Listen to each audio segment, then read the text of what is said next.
Hi everyone, I'm Tanvi Nasir, and this is Leadership Biz Cafe, a podcast that explores some of the challenges and opportunities leaders face in today's increasingly complex, fast-paced, and interconnected global market.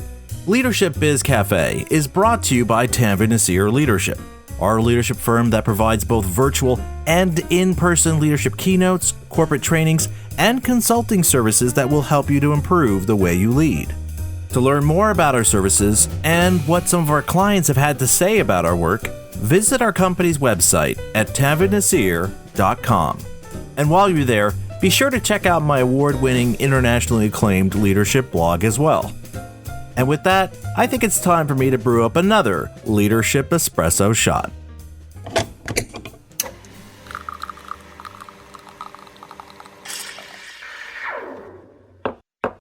Over the past few months, I've been conducting roundtable discussions with executives and other senior leaders from a wide range of industries, something I'm looking forward to resuming in just a few weeks.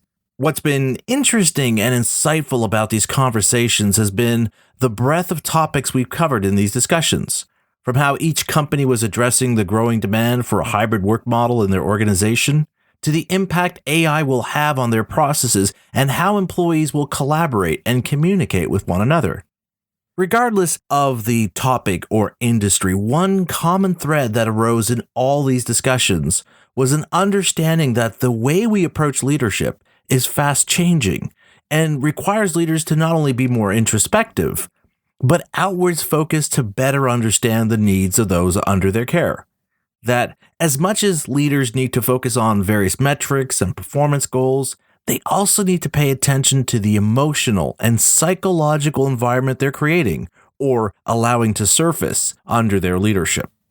For some people, hearing about these new demands or requirements being put on today's workplaces makes it sound like being a leader is getting harder.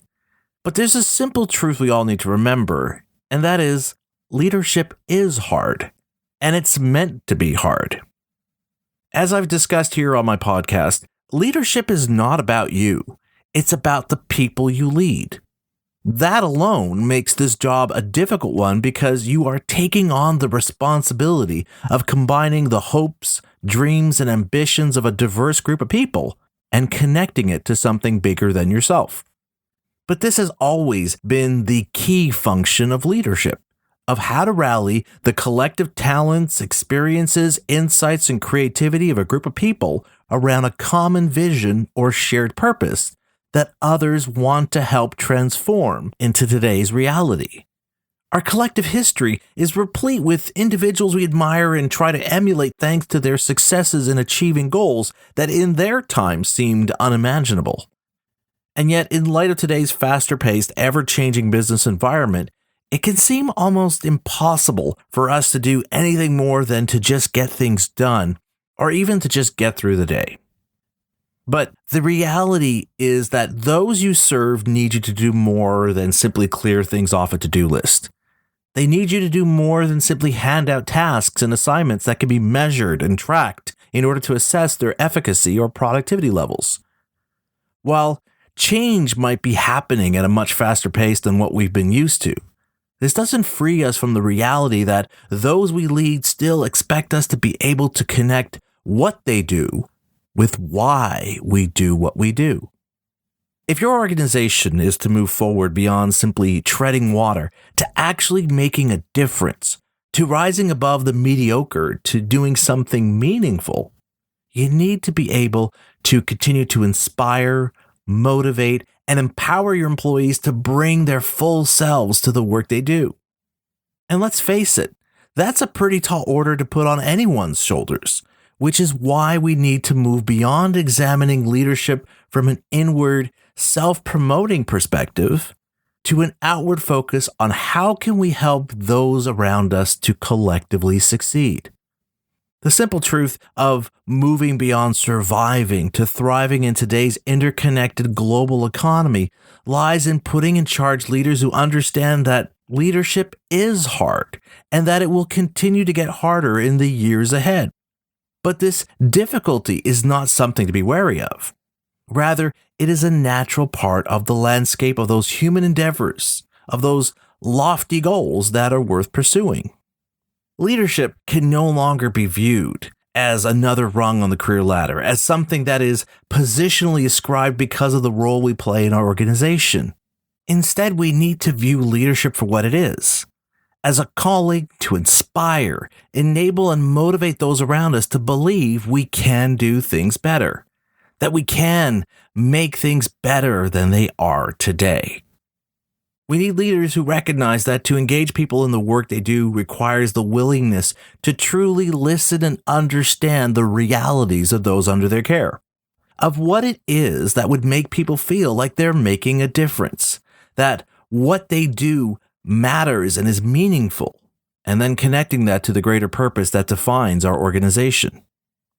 Sounds hard?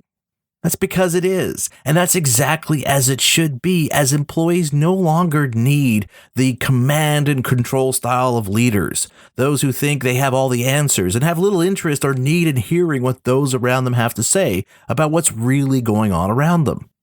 Employees need leaders who openly embrace the truth that they don't have all the answers, that they will slip up and make mistakes because they are human like the rest of us.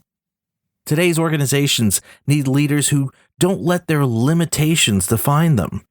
Rather, they use their limitations as a guide to help them seek out those around them who can help them to rise above these limitations, and in the process, help us to create a future that we all want to be a part of. In other words, we need leaders who don't shy away from the discomfort because they know that it's only in those moments where we think we can do better that we are truly driven to make things better.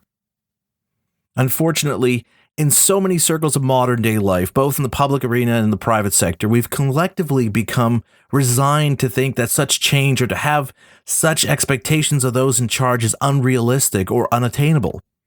And yet, if we are to truly live up to the potential that's out there, if we are to benefit from the foundation that previous generations have created for us to build our present and future on, then we need to expect more of those who step forward to lead us. We need to expect more of ourselves as well, of what we're willing to commit of ourselves to make such visions a reality, both for ourselves and for future generations. We need to reflect back on what we've accomplished, of where we truly made a difference, and also where we failed to hit the mark. We need to ask ourselves the tough questions of why do we continue to do what we do? Is it for our own selfish pursuits? Or is it tied to something bigger?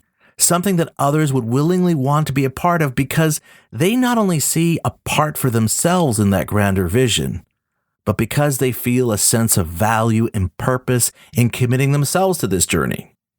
Most importantly, we need to remember that greatness is not sown on the fields of mediocrity, but is grown from the collective efforts of those we empower.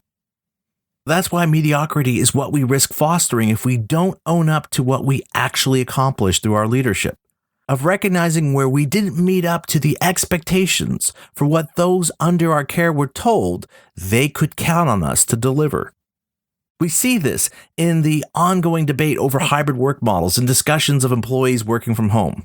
Employees are being clear about what changes they need if they are to continue to bring their best to the work they do. And yet some leaders are opting to focus on what they want, of what will make their job easier, instead of what will help their employees succeed. It's clear, looking at the words and actions of some leaders around the whole work from home discussion, that they are making their leadership be more about them, instead about listening to the needs of those under their care. And yet, I remain hopeful, thanks to those numerous conversations I've had with executives from a wide range of industries, not only because almost all of them are more receptive to hearing the concerns of their employees in regards to this and other issues, but because they all clearly understand the true nature of leadership. That it's not about taking the easy path, of doing what's necessary to protect their own status and power. Rather, it's about becoming more empathetic in order to understand the needs of those you serve and what they require from you to succeed under your leadership. As I said at the start of this episode, leadership is hard, and it's meant to be hard. And the fact that it's getting harder is not a bad thing. It's actually a good thing, as this will make sure those who take on leadership roles are not doing it for their own personal glory or other self-interested pursuits. Rather, it'll be because they understand the responsibility it entails of reaching out to others and empowering them to bring their talents, creativity, and insights to the work they do, so that collectively we can succeed and thrive in the years ahead. And on that hopeful note, we come to the end of another Leadership Espresso Shot.